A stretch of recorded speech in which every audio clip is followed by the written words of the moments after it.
Hello class 8th. Today we will start lesson number 2nd from geography, which name is land, soil and water. ये geography के दूसरे chapter का नाम है। इन तीनों चीज़ों को हम द बेसिक रिसोर्सेज भी कहते हैं, यानी कि बुनियादी संसाधन भी कहते हैं। बुनियादी संसाधन क्यों कहते हैं, इसके बारे में थोड़ा सा हम लोग देख लें। स्टूडेंट्स, हम सब जानते हैं कि हमारा जो इन्वायरमेंट है, हमारा जो वातावरण है, वह नेचुरल रिसोर्सेज से भरा पड़ा है, यानी प्राकृतिक संसाधनों से भरा पड़ा है। और इन संसाधनों की जो उपस्थिति है हमारे पृथ्वी के ऊपर, वही हमारे इस पृथ्वी को एक यूनिक प्लैनेट बनाता है, एक अनोखा ग्रह बनाता है। लैंड, सॉइल एंड वाटर जो होते हैं, उनको हम बेसिक रिसोर्स भी कहते हैं, उनको हम बुनियादी संसाधन भी कहते हैं। और जो ह्यूमन बीइंग होता है, वह किसी न किसी तरह से इन संसाधनों पर निर्भर होता है। और इन संसाधनों को, किन संसाधनों को?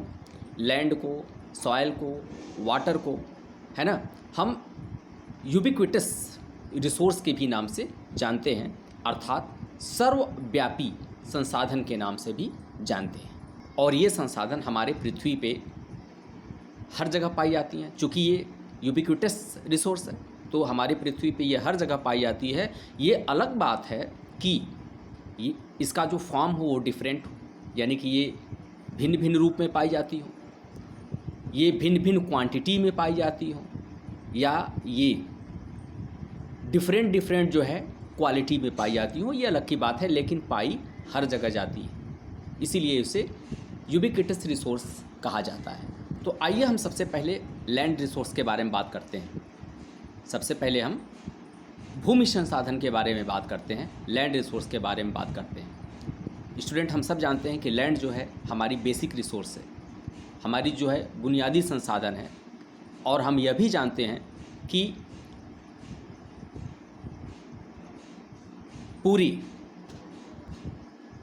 पूरे अर्थ पर 1/4 पार्ट जो होता है वह लैंड का होता है, वो उस पर लैंड का कब्जा होता है। यानी कि पूरी पृथ्वी के 1/4 पार्ट पर हमारे लैंड का कब्जा होता है, हमारा लैंड होता है। और हम आपको यह भी बता दें कि ज़्यादातर जो महाद्वीप है, कॉन्टिनेंट, महाद्वीप मतलब कॉन्टिनेंट, जो ज़्यादातर कॉन्टिनेंट हैं वह हमारी पृथ्वी पर नॉर्दर्न हेमिस्फीयर में मौजूद है, यानी कि उत्तरी गोलार्ध में वो मौजूद है। और लैंड के बारे में अगर हम बात करें तो लैंड हर जगह जो है वो फ्लैट नहीं है, समतल नहीं है, ये भी हम जानते हैं। बल्कि ये कैसा है, हम देखते हैं कि हमारे पृथ्वी पे कहीं पे घाटियाँ हैं, वैली, कहीं पे वैलीज़ हैं यानी घाटियाँ हैं, कहीं पे माउंटेन्स हैं, है ना, तो कहीं पे प्लेट्यू यानी पठार हैं, कहीं पे पहाड़ियाँ हैं, तो कहीं पे जो है समतल है। तो इस तरह से ये हमारी पृथ्वी के लैंड हैं। और हमारी जो अर्थ की ये जो वेरिएशन है, विभिन्नता है, कहीं ऊंचा, कहीं खाला, कहीं घाटी, कहीं पर्वत, कहीं नदी, कहीं कुछ, ये सब जो होता है वो पॉपुलेशन डिस्ट्रीब्यूशन का कारण बनता है। यानी कि जहाँ पे भूमि समतल होगी, पानी होगा, मैदानी जगह होगा, वहाँ पे पॉपुलेशन ज़्यादा रहेगी। माउंटेनियस प्लेस है, हिली प्लेस है, प्लेट्यू वाला जगह है, तो वहाँ पे जो पॉपुलेशन रहेगी वो कैसी रहेगी? कम रहेगी। तो पॉपुलेशन की वेरिएशन जो है लैंड के आधार पर पाई जाती है जगह जगह पर। अब एग्जाम्पल के तौर पे आप पोलर एरिया को ले लीजिए, यानी कि ध्रुवीय क्षेत्र को ले लीजिए, नॉर्थ पोल, साउथ पोल, है ना। एग्जाम्पल के तौर पे अगर इनको ले लेंगे तो हम देखते हैं कि ये जो पोलर एरिया होते हैं वो स्नो से कवर्ड होते हैं, यानी बर्फ़ से ढके रहते हैं 12 महीने। इसलिए इन जगहों पे जो पॉपुलेशन होती है वो बहुत कम होती है। जबकि हम देखते हैं अगर हम एशिया की ही बात करें तो एशिया में जो प्लेन एरिया है वहाँ पे जो पॉपुलेशन है वो बहुत हाई होती है, बहुत ऊंची होती है, आबादी बहुत ज़्यादा होती है।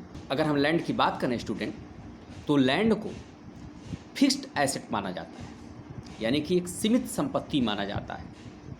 इस लैंड पर या तो किसी इंडिविजुअल का या किसी कम्युनिटी का स्वामित्व होता है, यानी लैंड के ऊपर कब्जा जो है किसी विशेष व्यक्ति का भी होता है और किसी कम्युनिटी का, किसी समुदाय का भी होता है। और जब किसी लैंड के किसी पार्टिकुलर एरिया पे किसी इंडिविजुअल का राइट होता है, किसी इंडिविजुअल का जब उस पर अधिकार होता है, तो उसे जो है प्राइवेट लैंड कहते हैं। और उस लैंड का इस्तेमाल उसका जो स्वामी होता है, उसका जो मालिक होता है, उसका ओनर होता है, वो अपने ढंग से करता है।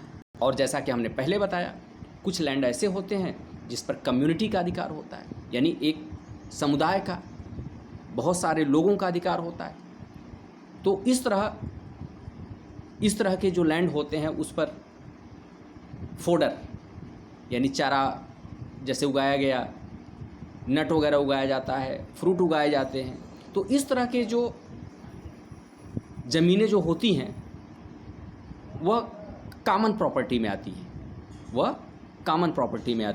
अर्थात इस तरह की भूमि को हम कॉमन प्रॉपर्टी रिसोर्स कहते हैं। अब आइए हम थोड़े से लैंड की यूज़ के बारे में पढ़ लेते हैं। लैंड जो होता है स्टूडेंट, किसी भी एक्टिविटी को परफॉर्म करने के लिए एक बुनियादी ज़रूरत होता है, यानी हम कोई भी काम करें तो उसके लिए हमें ज़मीन चाहिए ही चाहिए। किसी भी तरह की जो नेचुरल एक्टिविटी होती है या ह्यूमन एक्टिविटी होती है, वह सब हमारे अर्थ के क्रस्ट पर होते हैं। और लैंड जो होता है कई पर्पज़ के लिए यूज़ किया जाता है।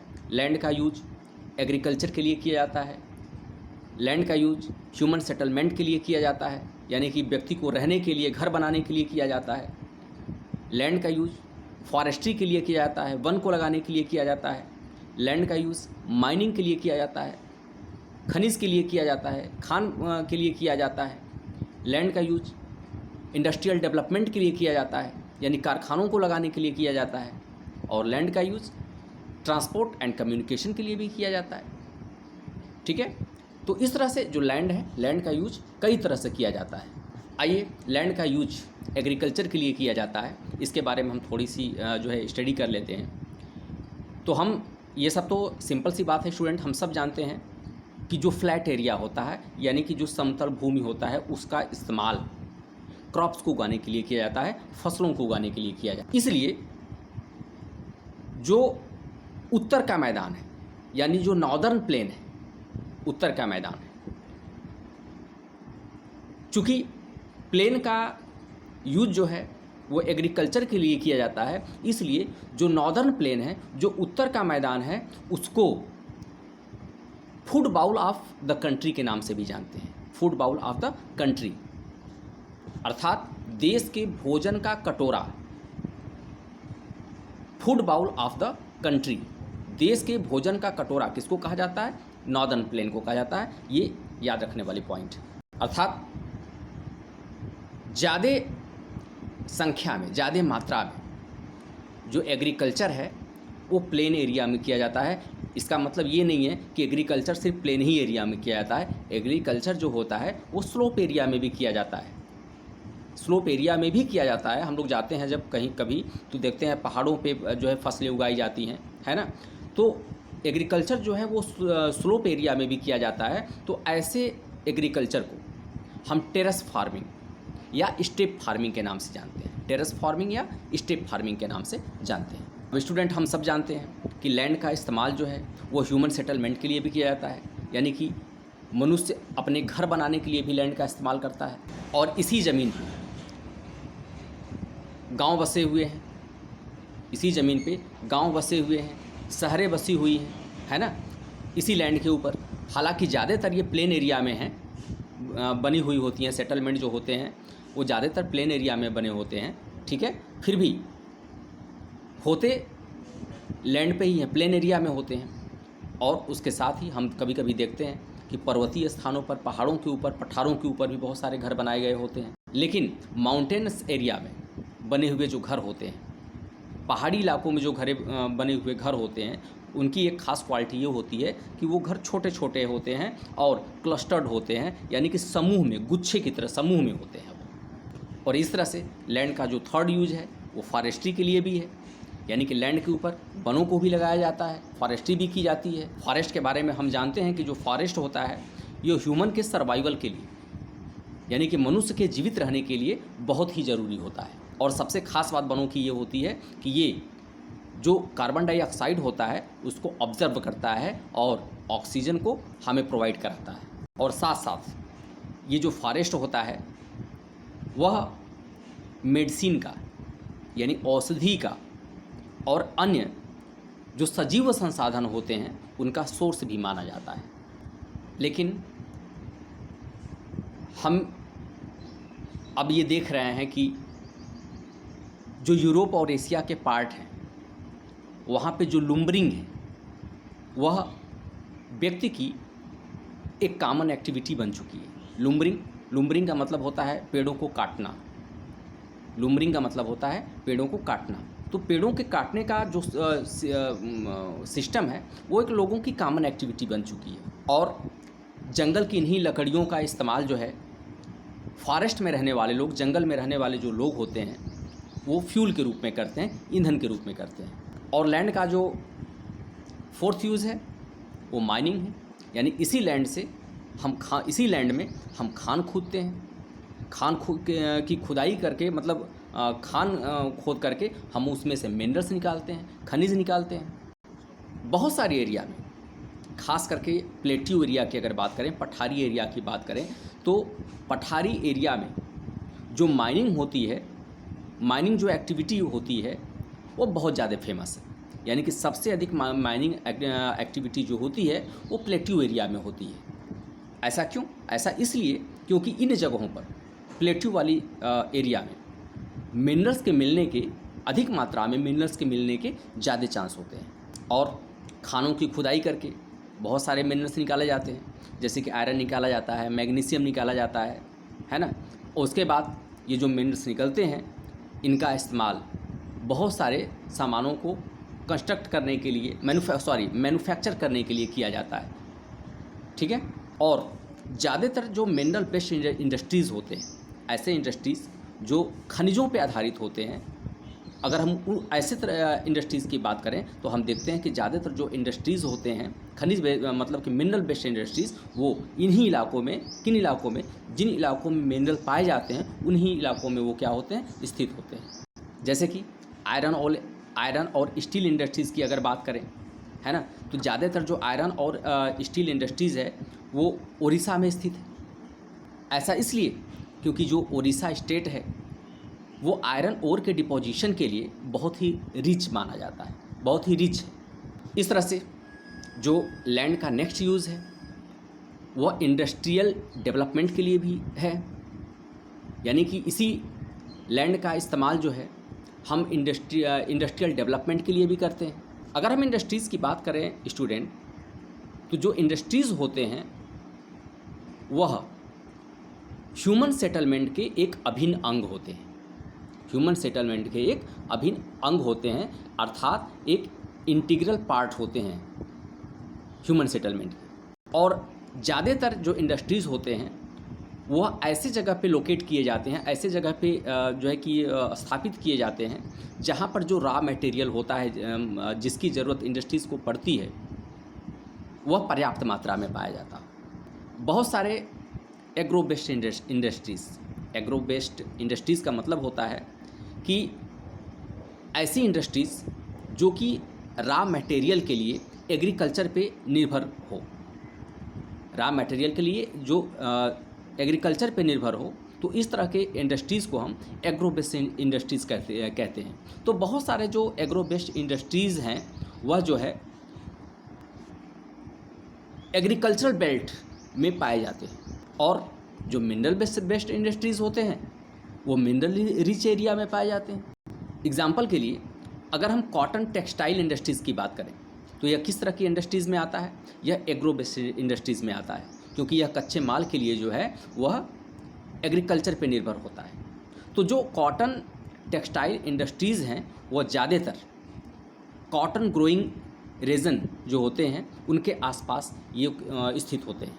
इसके अतिरिक्त अगर लैंड की यूज़ की बात करें तो लैंड का जो यूज होता है वह ट्रांसपोर्ट और कम्युनिकेशन के लिए, ठीक है, वो यातायात और संचार के लिए किया जाता है।